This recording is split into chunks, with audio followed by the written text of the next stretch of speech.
하나님의 큰 그림을 그리라라는 제목으로 말씀을 나누고자 합니다. 옛날에 페르시아의 다리오 왕 있죠? 다리오 왕이 4명의 신하들을 불러다가 물었다고 합니다. 자네들 세상에서 가장 강력한 것이 무엇이라고 생각하나? 다 물어봤어요. 다들 당신입니다 하고 대답하고 싶었겠지만 그래도 그 앞에 나름 이렇게 지혜자들을 모아서 그랬었는지 나름대로 얘기를 했다 그래요. 첫 번째 사람이 그렇게 얘기를 했다고 합니다. 왕이시여, 만민을 평등하게 하고 부모나 처나 자식이나 가난이나 북이나 아픔이나 다 잊어버리게 하는 술이 최고입니다. 얘기를 했다 그래요.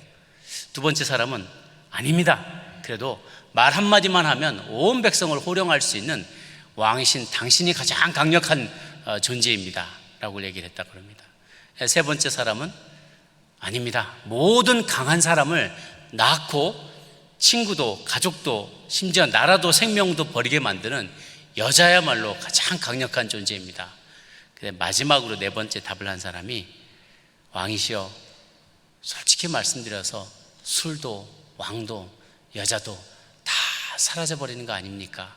그렇지만 진리는 영원히 살아있기 때문에 진리야말로 가장 강력한 것입니다 라고 말하고 목이 댕그랑 잘렸다는, 맨 마지막은 제가 지어낸 얘기입니다.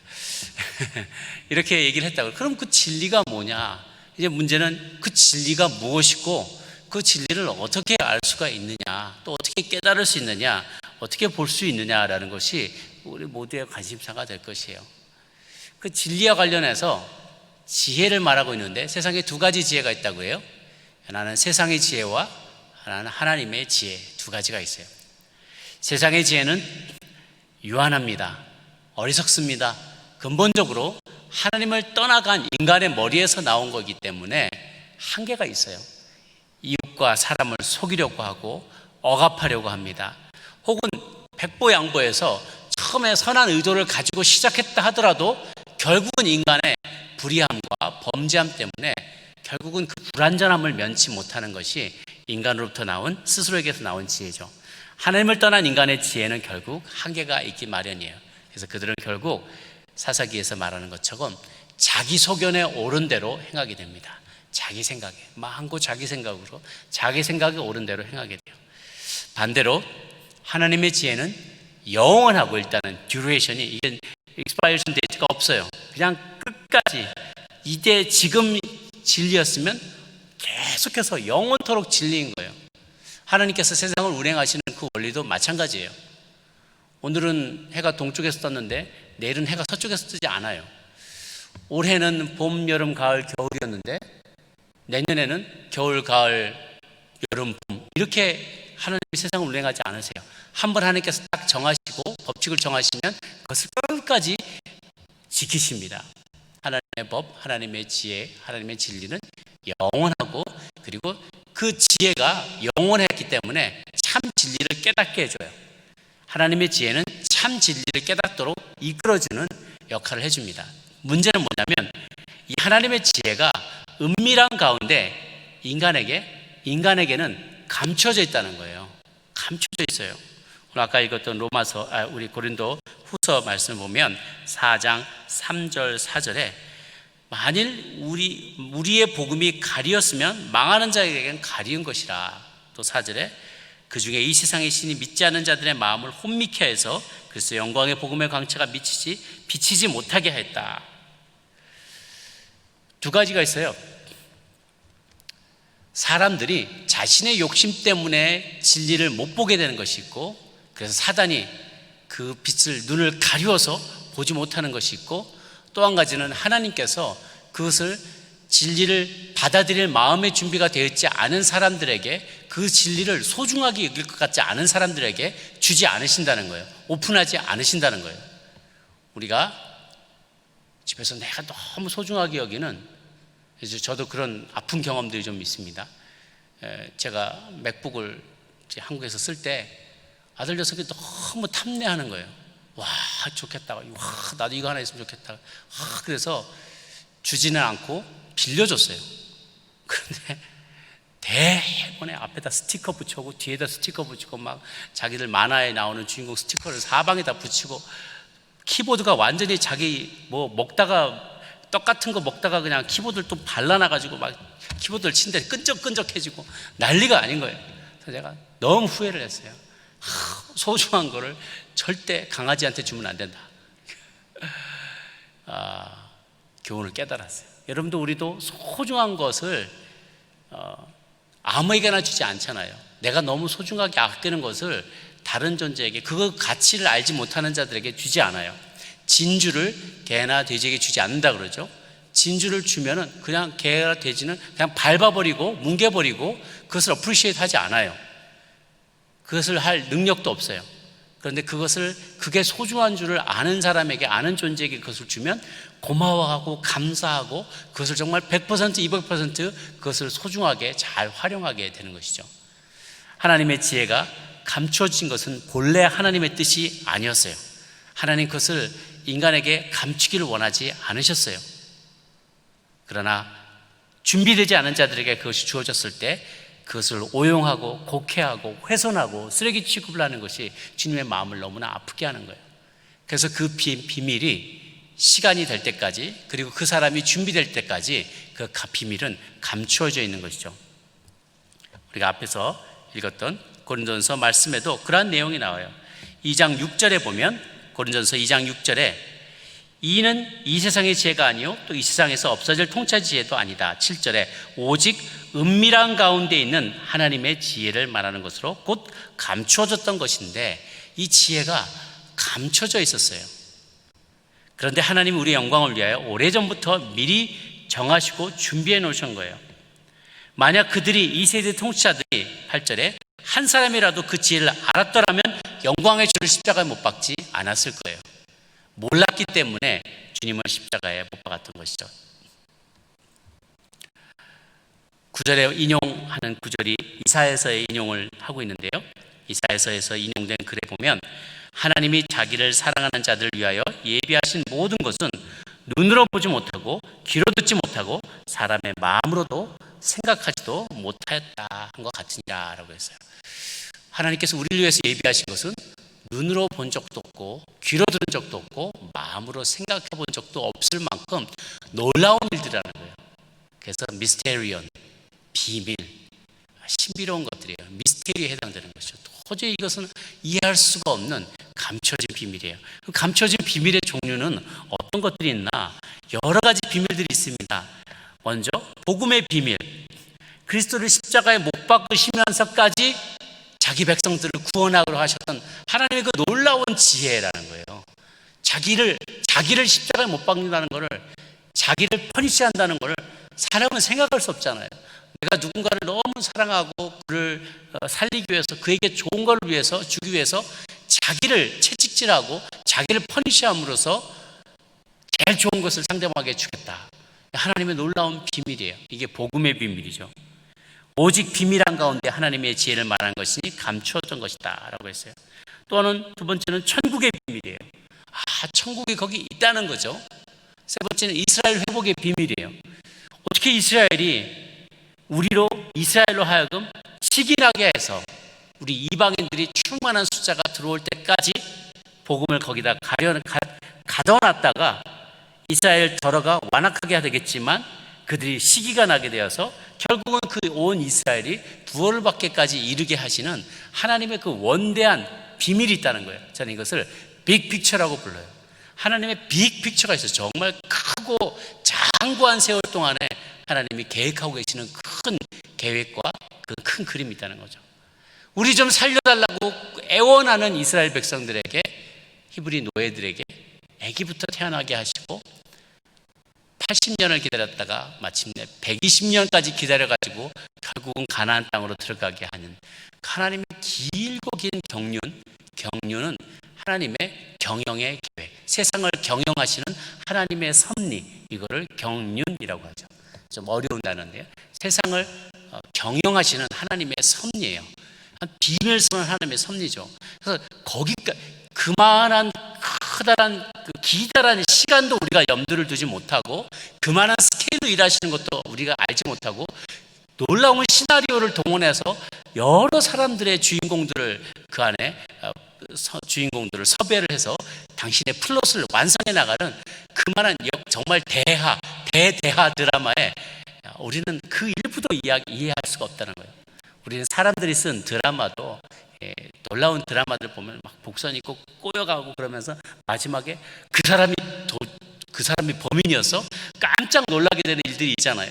그런데 그거 정도는 일도 아니라는 거예요. 하나님은 더 크고 복잡하고 그래야 주님만이 아실 수 있는 도저히 인간이 자기의 지혜로는 깨달을 수 없는 방법을 동원해서 당신의 목표를 이뤄 나가신다는 거예요. 그 중에 하나가 이스라엘 회복의 비밀이었어요. 그래서 이스라엘 회복의 비밀, 그 다음에 네 번째는 부활의 비밀. 우리가 다 죽고 썩어 없어지는 줄 알았는데 우리가 보면 보라 내가 너에게 비밀을 말하노니 우리가 할 것이 아니요 마지막 나팔에 순식간에 호련히 다 변화할 것이다. 이 부활의 비밀, 이거는 세상 사람들에게 이 얘기를 하면 죽을 것이 아닙니다, 부활합니다 라고 말하면 마음을 굳게 닫고 구원받기를 원치 않은 자들, 주님을 믿기를 원치 않은 자들은 정말 돼지에게 집주를 던져준 것 같이 짓밟고 조롱해요. 부활은 무슨 놈의 부활이야, 인생 한 번 살다 끝나는 거지, 한 번 멋지게 살다 죽는 거지. 그러면서 일확천금을 꿈꾸고 범죄를 저지르고 그저 쾌락을 쫓아서 살아가는 인생엔 그 비밀을 제시해도 그 비밀을 알려주어도 그걸 받아들이지 않는다는 거예요. 또 하나님의 뜻의 비밀이 있어요. 에베소 1장 9절에서 10절까지 보면 이런 말씀이 있습니다. 그 뜻의 비밀을 우리에게 알리셨으니 곧 그 기쁘심을 따라 그리스도 안에서 때가 찬 경륜을 위하여 예정하신 것이니 하늘에 있는 것이나 땅에 있는 것이 다 그리스도 안에서 통일되게 하려 하십니다. 어려운 중요한 단어들, 경륜 그리고 예정, 통일. 하나님의 기묘한 경영의 원리와 그 섭리를 쫓아서 우리를 다 예정하셨다는 거예요. 근데 우리가 그걸 몰라요. 우리가 어떤 길로 예정되는지를 몰라요. 그렇지만 결국은 그리스도께 모든 영광이 모아지도록 그리스도를 통하여서 그리스도 안에서 그리스도를 위하여 그리스도로 말미암아 그리스도께 영광이 가게 되는 것으로 삶의 여정이 다 모아져 간다는 거예요. 저는 하나님께서 어떤 예언의 은사를 주셔서 어떤 사람들의 삶에 일어나게 될 일들에 대해서 예언하고 그것이 실제로 이어지는 것을 여러 번 목격했어요. 또 제게도 그런 예언의 말씀들을 주셨고 하는데요, 그거를 볼 때마다 정말 생각이 아득한 거예요. 어떻게 그게 이루어질 수 있을까? 지금 나 같은 상황에서 어떻게 그것이 이루어질 수 있을까? 저희 자녀들에 대해서도 축복의 말씀 줬는데 지금 보면 싹이 노래요. 쟤들이 어떻게 저렇게 될 수 있을까? 그런 받은 약속이 다 이루어질 수 있을까? 막 띠굴띠굴하고 떼굴떼굴하고 뭘 일 열심히 해라 그러면 일 좀 해라 그러면 막 핑계대고 안 하고, 때로는 불순종하기도 하고, 하루는 열심히 집에 가면 열심히 막 게임하고 있는 아들의 뒷모습을 보고 있으면 저것에게서 얼마나 선한 것이 나올 수 있을까? 그런데 하나님이 주신 축복의 약속들을 보면 어마어마해요. 그래서 어디서 여기서 저게 될 수 있을까? 저는 도저히 생각이 안 되는 거예요. 연결이 안 돼요. 저의 삶의 처음 연약한 모습에서 또 하나님의 놀라운 축복의 약속을 주신 걸 보면 이 두 가지가 매칭이 안 되는 거예요. 때로는 어떤 분들에게, 성도님들에게, 정말 미약한 성도님들에게 저분이 어떻게 될 거라고 딱 얘기를 해주신 걸 보면 정말요? 다른 사람 아니에요? 제대로 주소가 맞은 거 맞아요? 저 이해가 안 가는 거예요. 어떨 때는 막 장애우나 정말 힘든 친구들이나 이런 어려운 상황에 있는 사람들에 대해서 놀라운 일을 하나님께서 행하실 것이다 약속하시면 그게 연결이 안 되는 거예요. 근데 그게 하나님의 경륜이에요. 하나님의 경륜, 세상을 경영하시는 하나님의 놀라운 섭리, 그건 비밀이라는 거죠. 참 우리가 알 수 없는 것들이 너무너무 많아요. 여기서 하나님의 뜻의 비밀인 거예요. 기쁘신 뜻을 따라, 하나님의 기쁘신 뜻을 따라 세상을 그렇게 운행해 나가세요. 세상을 그렇게 경영하십니다. 교회와 만민을 구원하기를 원하시는 하나님의 그 비밀, 에베소 3장 4절 6절에 보면 또 그 비밀이 이렇게 나와요. 이것을 읽으면 그리스도의 비밀을 내가 깨달은 것을 너희가 알 수 있으리라. 이제 그의 거룩한 사도들과 선자들에게 성령으로 나타나신 것 같이 다른 세대에서는 사람의 아들들에게 알게 하지 아니하셨으니 이는 이방인들이 복음으로 말미암아 그리스도 예수 안에서 함께 후사가 되고 함께 지체가 되고 함께 약속에 참여하는 자가 됨이니라. 이방인들이 복음을 받아들이고 주님의 믿는 자들의 반열에 들어오게 될 것이다 라는 놀라운 예언들을 하고 있는 거예요. 근데 그 예언이 오늘날 저와 여러분들 통해서 성취가 된 것이죠.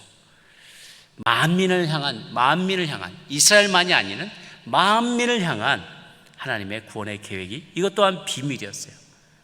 우리 안에 내주하시는 그리스도의 비밀, 또 경건의 비밀, 그리고 마지막 때 일어나게 될 종말의 비밀, 이 모든 것들이 미스테리언이에요. 미스테리예요. 참 알 수 없는 일들이죠. 그런데 이 세대에 속한 사람들은 그 깊은 비밀과 큰 그림과 하나님의 경륜을 다 알지 못했기 때문에 영광의 주를 십자가에 못 박은 거예요. 내가 진리를 안다라고 생각했기 때문인 것이죠. 볼티모어 오리올스의 감독인 얼 위버 감독과 레지 잭슨이라는 선수가 있었다고 해요. 우리가 제가 교재로 삼고 있는 회복 더치 시츠 목사님의 회복이라는 책에 보면 이 일화가 소개되어 있어요. 위버 감독은요, 이 사람이 이제 야구 감독인데 자기가 막 이렇게 사인을 주기 전에는 절대 도루하지 말라는 게 자기의 룰이래요. 원칙에. 막 이렇게 막 사인을 줘야 도루를 하게 되는 거예요. 선수들이 다 알고 있어요. 근데 그 선수 중에 하도 좀 잘 나가는 선수 하나가 잭슨, 이게 레지 잭슨이라는 선수가 있었는데 이 친구가 어느 날 이 룰이로 영 못마땅했다는 거예요. 자기도 나도 짬밥이 지금 야구 선수 짬밥이 얼마고 나도 운동도 잘하고 치기도 잘하고 무엇보다 내가 발이 빠른데 나의 주력을 알고 있는데 투수와 포수 사이에 이제 공을 주고받는 타이밍을 딱 보면 지금이 도루를 성공할 수 있는 때인지 아닌지 자기도 안다는 이런 자부심이 있었던 거예요. 그런데 감독이 오케이 사인을 안 주면 도루를 못 하니까 선수들이 다 안 뛴단 말이에요. 그때 사인을 안 주면. 그런데 슬금슬금 보는데 사인을 안 줘. 내가 딱 보니까 투수가 이제 도루, 혹시 야구 잘 모르신 분이 있으면 투수가 볼을 던졌을 때 포수가 받는 때까지 손을 딱 떠난 순간 베이스에서 막 뛰어서 다른 베이스까지 달릴 수가 있어요. 그래서 그런데 공이 느리거나 포수가 좀 잡는 게 시원찮거나 방심하고 있거나 그러면 투수가 공을 딱 던진 순간 1루에서 막 뛰기 시작해서 2루까지 슬라이딩을 하는 거죠. 그날도 딱 보니까 좀 슬로우해 보니까 스피드가. 그래서 싹 아리랑 볼을 던질 때 자기가 막 뛰어가지고 촥 해서 슬라이드를 성공을 해서 도루를 성공했어요. 그러니까 2루를 훔친 거예요. 그러나서 탁 일어나가지고 의기양양하게 벨트를 탁탁탁탁 털면서 보통 이제 먼지를 털거든요. 이렇게 먼지를 탁 털면서 씩 하고 감독이 보란 듯이 당신이 말 안 해도 예스 안 해도 나 이 정도는 할 수 있어 이러면서 되게 만만하게 감독을 탁 쳐다봤다는 거예요. 감독은 그러면서 나중에 이제 불려 들어가지고 회가 바뀌어가지고 끝났을 때 나중에 네 좀 이리 와보라고 선수가 뭐 어째서 그러냐고 꼼짝짝 씹으면서 가니까 내가 설명을 해줄게. 너 다음에 나왔던 타자가 강타자 메이야. 그런데 네가 2루로 나가면서 1루가 비었어. 투수 입장에서는 이 타자를 피하고 싶은 거야. 그러니까 엄원대로 공 다 던져가지고 포볼로 나가겠단 말이야. 그렇지. 그러면 1루 2루가 됐지. 그 다음 에 나온 타자가 타격이 약한 선수야. 내가 대타를 기용할 수밖에 없잖아. 그 대타를 기용해서 시원찮게 쳐버리는 바람에 그냥 가다가 잡혔어요. 그러면 이 대타를 나중에 정말 9회 말에 이런 때 막 비등비등 할 때 진짜 내가 필요한 순간에 쓸 수 있어야 되는데 대타 카드를 다 써버렸기 때문에 이제는 쓸 수가 없게 됐잖아. 그래서 우리가 졌잖아. 이놈아, 네가 다 한다고 생각하는 게 그게 전부가 아니라는 거야. 그제서야 이 잭슨 선수는 자기는 투수와 포수와 자기의 주력만 계산했지 큰 그림을 보지 못했다는 것을 깨달았다는 거예요. 그래서 마찬가지예요. 우리는 내 잠깐 계산에 이렇게 하면 막 될 것 같아. 혹은 여기에 막 투자하면 될 것 같아. 저 사람하고 동업하면 다 될 것 같아. 혹은 뭐가 좀 부족하면 인간적인 방법을 동원해서 정치력을 발휘해서 뭔가를 해서 인간적인 방법으로 뭔가를 하면 해결이 될 것 같아요. 그래서 그걸 막 해결하지만 뜻하지 않은 일들이 얼마나 많이 일어나는지 몰라요. 무엇보다 우리는 올해 그것을 가장 많이 경험을 했죠. 코로나 사태가 올 줄은 누가 알겠어요. 코로나 사태가 오기 직전에 뭔가를 크게 투자를 하고 뭔가를 벌였지만 그것으로 인해서 큰 손해를 본 분도 많이 있어요. 정말로 안타깝고 저희들도 성도님 가운데도 그런 분들이 계셔서 우리가 열심히 기도하면서 문제가 해결을 위해서 또 기도하고 있어요. 그러나 그것은 우리의 한계를 너무나 잘 알려줘요. 하나님의 경륜은 우리의 생각과 너무나 다를 때가 있다는 거예요. 우리의 삶도 마찬가지입니다. 아담이 타락하자 그는 그 즉시 하나님이 보고 계시는 큰 그림을 볼 수 있게 되었어요. 미스테리온, 하나님이 세상을 경영하시는 그 신비와 비밀과 그 큰 스코프와 그 시간대를 다 가늠할 수 있는 능력이 사라져버린 거예요. 그리고 자기뿐만 아니라 타락한 아담과 그 뒤를 이어서 탄생하게 된 모든 인류는 진리를 볼 수 있는 눈이 닫혀버리겠어요. 시야가 딱 어두워져 버리게 된 거예요. 하나님께서 자신의 계획을 계시하여 주시기 전에는 전혀 그 진리를 볼 수가 없게 된 것이죠. 다른 말로 하면 육의 눈, 혼의 눈으로만 보려고 하게 됐다는 거예요. 육과 혼, 영혼, 육으로 구성되어 있다면 육과 혼까지는 우리와 동물들이, 모든 세상의 동물들이 다 공유하는 거예요. 그저 형이하학적인 부분인 것이죠. 지정의에 해당되는 혼의 눈으로만 보면 이성으로의 눈으로 보는 거예요. 감성의 눈으로만 보는 거예요. 그래서 지정의, 지식, 감정, 의지의 눈으로만 세상을 보고 판단할 때 거기에는 한계가 있게 돼요. 그런데 그것을 뛰어넘고 큰 그림을 보고 지금 시대를 초월한 다음 세대까지 또 영혼까지 볼 수 있는 눈은 영의 눈을 뜰 때 보게 돼요. 영의 눈, 영의 눈. 이건 눈을 감아도 볼 수 있는 거예요. 오히려 눈을 감을수록 더 보게 되는 것. 이제 기도죠, 이게. 기도할 때 우리는 영으로 느끼게 돼요.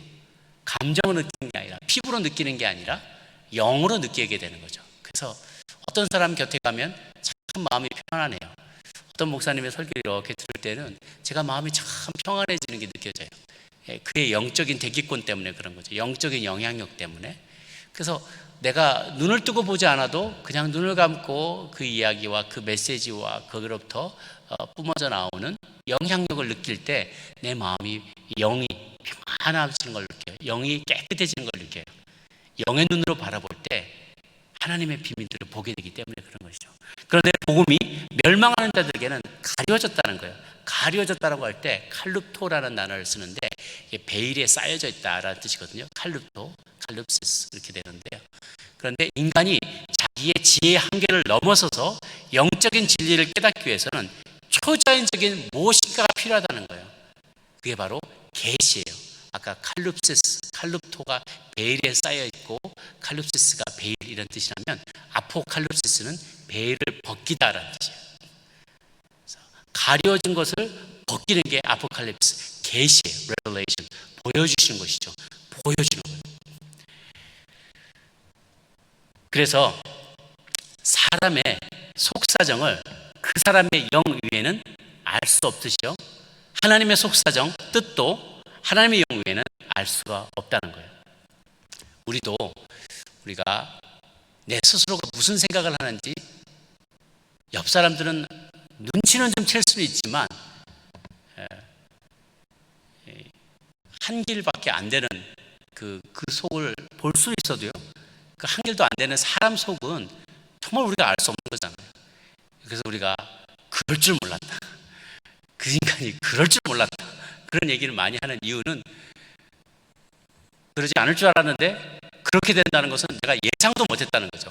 사람의 속을 알 수 없다는 거예요. 그런데 그 사람의 속을 누가 잘 아느냐? 그 사람의 영이 제일 잘 안다는 거예요. 그래서 내 속의 생각과 계획은 내 영이 잘 알아요. 그와 같이 하나님의 사정, 하나님의 뜻도, 내면의 뜻도 하나님의 영 외에는 알 수가 없어요. 성도는 하나님의 영을 받은 사람들이에요. 그래서 성도가 세상의 영을 받지 아니하고 세상의 일을 하지 않고 하나님의 영을 받게 되기 때문에 그 하나님의 영을 받은 자에게만이 하나님께서 아포칼립시스, 계시를 보여주세요. 당신이 하실 일들, 하고 계신 일들과 앞으로 하실 일들을 계시하여 주신다는 거죠. 로마서 8장 5절에서 7절까지를 보면 이런 말씀이 있어요. 육신을 쫓는 자는 육신의 일을, 영을 쫓는 자는 영의 일을 생각하나니 육신의 생각은 사망이요 영의 생각은 생명과 평안이니라.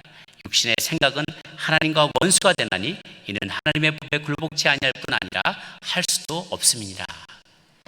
육신의 생각은 사망인데 영의 생각은 생명과 평안을 제공해 준다는 거예요. 우리가 알지 못하는 것을 제공해 준다는 거죠.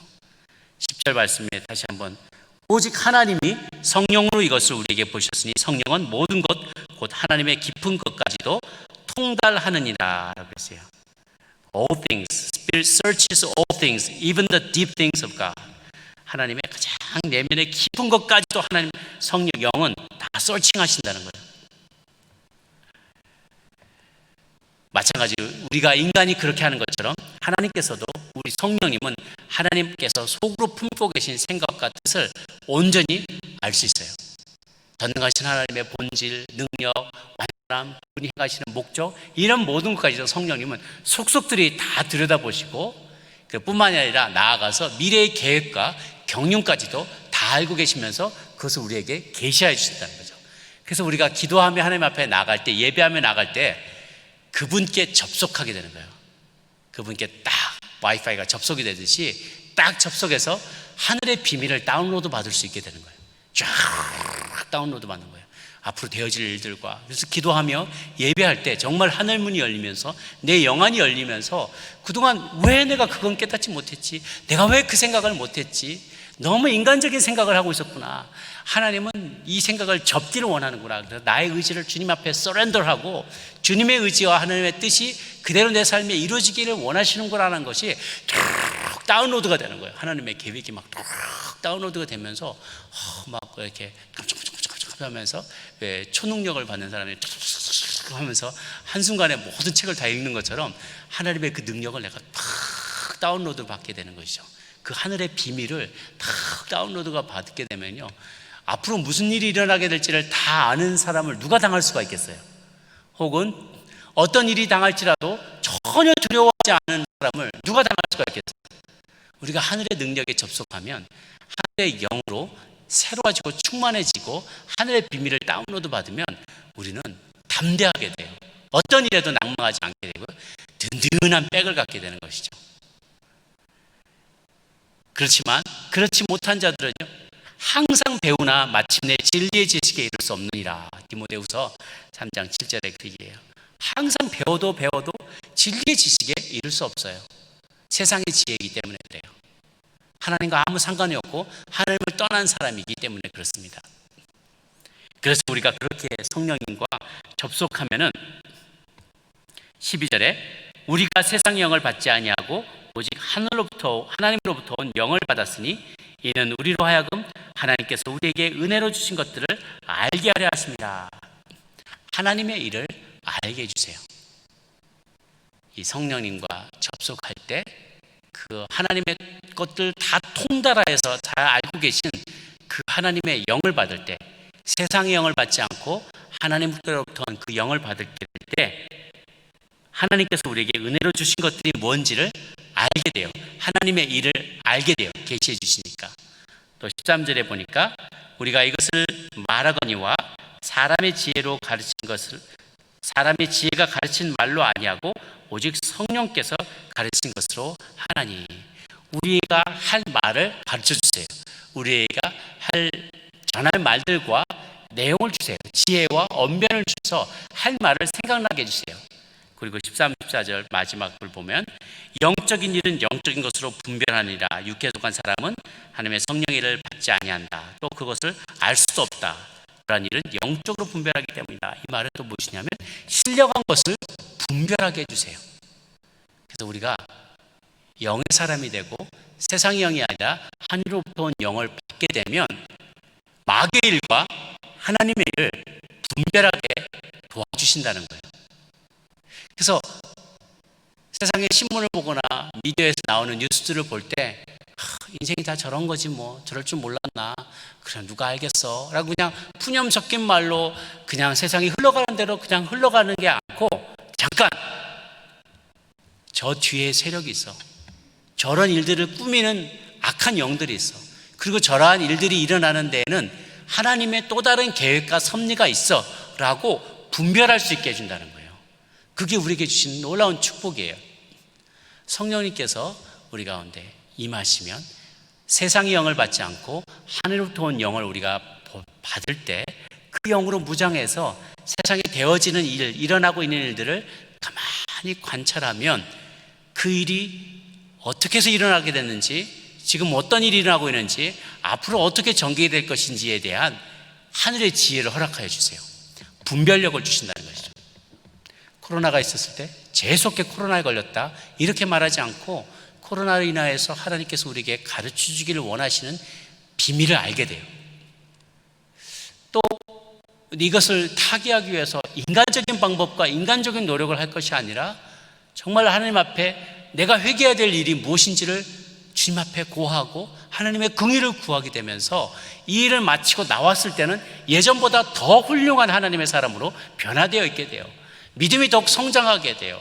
뿐만 아니라 하나님께서 영적인 것들 위에 더한 하나님께서 주기를 원하시는 물질적인 축복까지도, 또 육신의 건강함까지도, 가족 간의 그런 화목함까지도, 그전에는 도저히 돌아보지 못했을 가치로운 것들을 더 풍성하게 얻게 되는 놀라운 축복을 누리게 된다는 것이죠.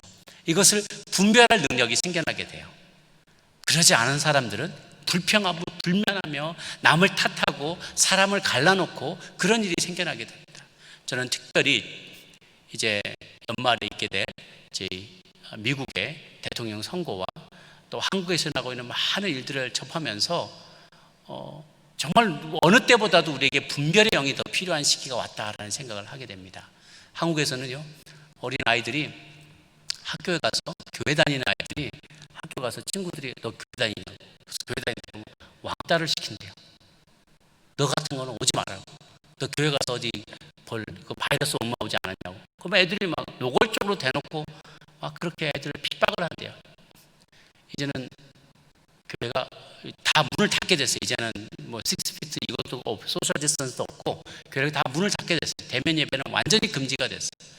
한국에서 기독교인으로 살아간다는 것은 정말 주홍 글씨를 달고 살아가는 것처럼 이제는 그리스도의 십자가가 정말 부끄러운 일이 되어버리고 말았어요.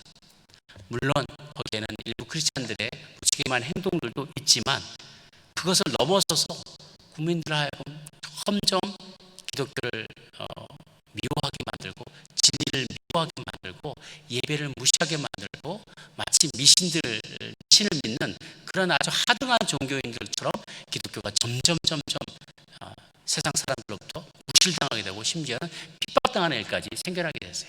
그동안 잘 지켜왔던 그런 것들을 지켜왔던 교회들이 동네에서 신고를 해가지고 고소를 하고 신고를 해서 교회가 아예 그냥 문을 닫게 되어버리는 경우도 생겨나게 됐어요.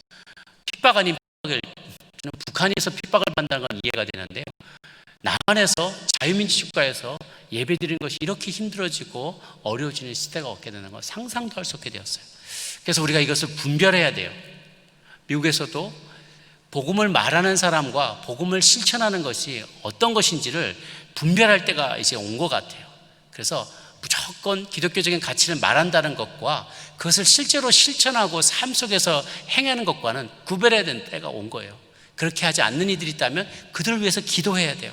정말 말과 행동이 일치하는 정치인들이 되게 해주십시오라고 저희가 간절히 기도하면서 기독교의 핵심적인 가치를 잘 지키고 또 그것을 실제로 실현하는 사람들을 우리가 더 많이 서포트하고 그들을 위해서 기도해야 될 때가 온 것 같아요.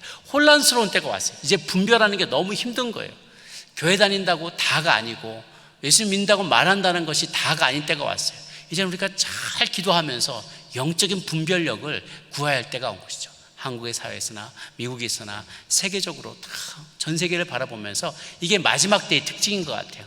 마귀가 계속 우리를 혼란스럽게 만들고 그 마귀의 일과 하나님의 일을 분별하지 못하게 만들어요.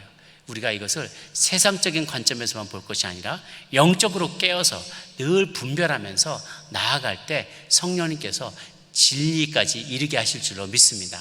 요한복음 14장 26절의 마지막 말씀을 보면 보혜사 곧 아버지께서 내 이름으로 보내실 성령 그가 너에게 모든 것을 가르치시고 하시고 내가 너에게 말한 모든 것을 생각나게 하시라라고 말씀하셨어요. 그래서 우리가 모든 일들을 결정할 때나 말을 할 때나 생각을 할 때나 실천하고 행동을 할 때나 어떤 것을 결단할 때 중요한 결정들을 내릴 때 항상 하나님 앞에 무릎 꿇고 나가서, 요즘엔 더 심각한 때가 오고 있는 것 같아요. 경제가 이제 더 어려워질 수도 있습니다. 많은 사람들의 삶이 어려워질 수 있고요. 또 우리의 신앙을 지키는 것이 점점 어려워지는 때가 올 것이에요. 그럴 때 가볍게 생각하거나 인간적인 방법이나 어떤 정치적을 발휘하거나 다른 방법을 통해서 문제를 해결하려고 하지 말고 우리는 무릎 꿇고 나가야 돼요. 하나님의 사람들은 세상의 영을 받은 사람이 아니고 하늘의 영을 받은 사람이기 때문에 하느님께로 받은 그 영을 가지고 우리가 기도하며 계시를 구해야만 합니다. 그럴 때 내가 지식과 경험과 의지로는 지난날의 것으로 도저히 생각지도 못했던 정말 박스뿐만 아니라 이 세상의 생각이 아닌 놀라운 초자연적인 초월적인 하나님의 계시하심과 경륜이 우리 가운데 임하게 될 거예요. 그러면 깨닫지 못했던 것을 깨닫게 되고요, 보지도 못한 것을 보게 되고 듣지 못한 것을 듣게 되고 내 마음으로 깨닫지 못한 것들을 알게 되는 때가 올 것입니다. 그것의 궁극적인 버전이 영원한 나라, 하나님 나라고요.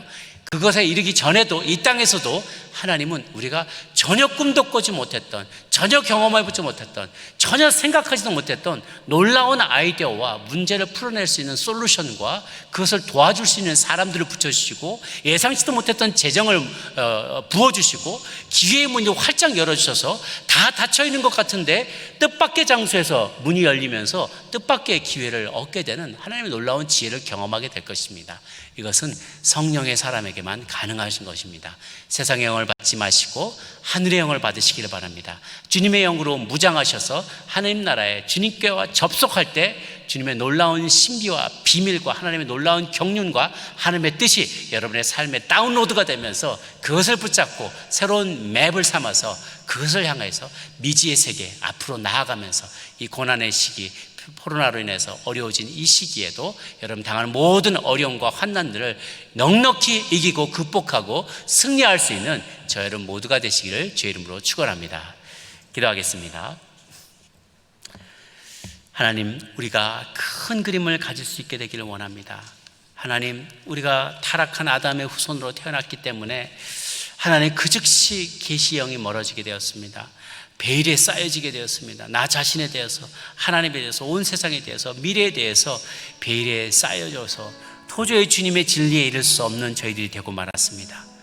그러나 이제 우리가 예수 그리스도를 통하여서 우리에게 계시된 구원의 비밀, 복음의 비밀, 천국의 비밀, 온 이스라엘 땅과 온 하나님의 백성들의 회복의 비밀, 부활의 비밀, 하나님의 뜻의 비밀, 만민을 구원하기를 원하는 주님의 비밀, 경건의 비밀, 그리고 마지막 때의 종말의 비밀, 이 많은 비밀들을 하나님의 영으로 무장할 때, 하나님의 영으로 우리가 주님께 접속할 때 주님께서 무상으로 우리에게 다운로드 해주시면서 무상으로 우리에게 보여주면서 아포칼립토스, 이 모든 이 계시가 우리 가운데 임하게 될 줄로 믿습니다.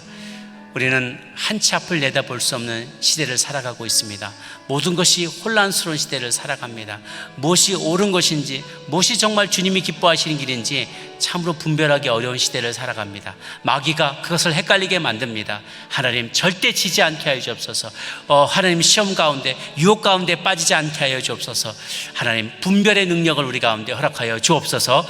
그렇게 하나님, 이 시대를 이길 수 있고 하나님, 이 혼란스러운 시대에 분별력을 가지고 주님 뜻을 따라 순종할 수 있게 해달라고 주님께 같이 한 목소리로 기도하며 통성으로 기도하며 나가도록 하겠습니다.